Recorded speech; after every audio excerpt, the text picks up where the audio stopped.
2025 AI యుగంగా నడుస్తుంది. ఇప్పటి ముప్పటిగా బలు పుట్టుకుంటారు. విద్యా మంత్రిత్వ శాఖ గణాంకాల ప్రకారం సుమారు 11.70 లక్షల మంది పిల్లలు ఇంకా చదువుకోవట్లేరట.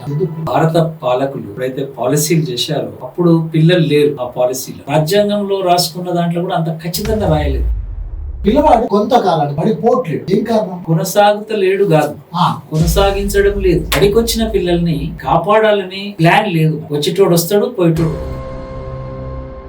ప్రోగ్రెస్ కార్డులు పిల్లల యొక్క నైపుణ్యాన్ని, వాళ్ళ యొక్క ఐక్యూను కానీ ప్రతిబింబిస్తాయా? ఇవి ప్రైవేట్ కార్పొరేట్ నుంచి అంటించినవి. ఈ కార్పొరేట్ ప్రైవేటైజ్ చేసి దీన్ని మార్క్స్ కు దించారు.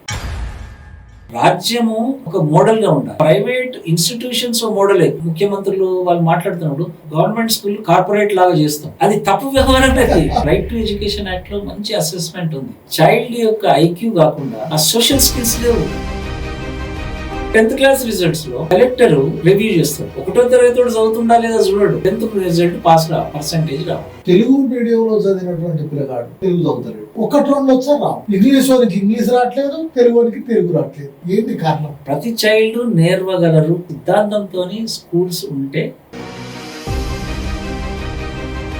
పిల్లల్లో మూఢనమ్మకాలు పోగొట్టడానికి పాఠశాలలో గాని సమాజం గాని ఏం చేయాలి? ఏం చేస్తున్నారు? సబ్జెక్టే చాలా టచ్ చేయడం లేదు.